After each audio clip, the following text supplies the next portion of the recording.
Verse 25, it says this, what good is it for a man to gain the whole world and yet lose or forfeit his very self? He says, it's very simple. What good is it for a man to gain the whole world? Let's say you get the whole world. Okay, let's think about what that would mean. Let's say you don't deny yourself, okay? You don't deny yourself. You get everything you want. Whatever feels good, just do it. Just go after it.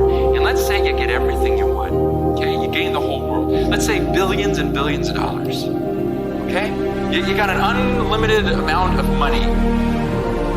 And let's say you live to be 100 in perfect health. At 100, you're still, playing ball, you're running around, you're happy, you're healthy, you feel great. At 100 years old. At 100 years, from being a billionaire of all these years, you've got mansions everywhere, you're traveling the world. Anything your heart desires. You can experiment with any type of drug. All the women you want, all the men you want, whatever you want, you got it all, okay?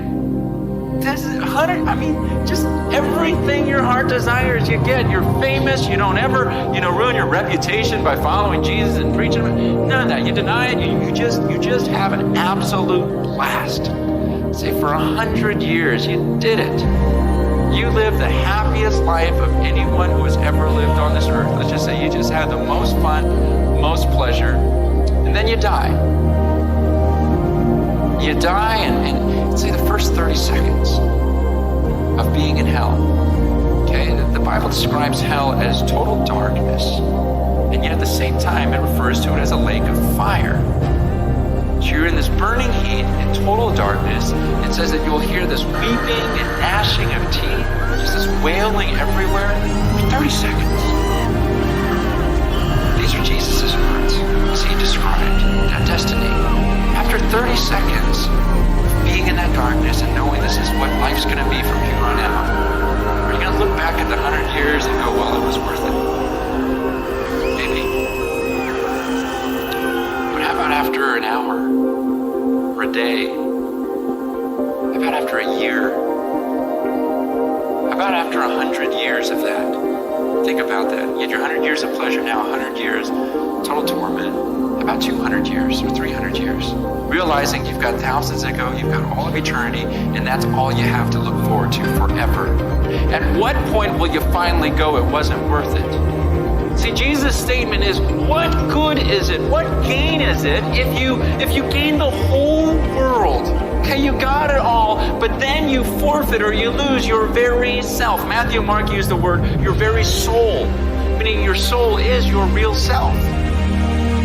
So what? You had a great time here on earth. You got to keep all those things. You didn't have to give up anything for Jesus. He says, but then at the end, you lost your soul. You forfeited. You freely gave it up. You made a decision and said, I love this stuff so much. I'm going to hold on to it. And yes, I'll lose my soul, but I'm going to have a good time now. And Jesus, would you think about that? That's really worth it to you? That really makes sense to you? To give up your soul for the sake of gaining the world for a few years? See, while Jesus' words are difficult and we go, I gotta deny myself, I gotta take up my cross, be willing to die, oh man, I gotta give up all that, I have to follow him. He says, well, what's the alternative? You're gonna just go for the world and give up your soul? What do you do?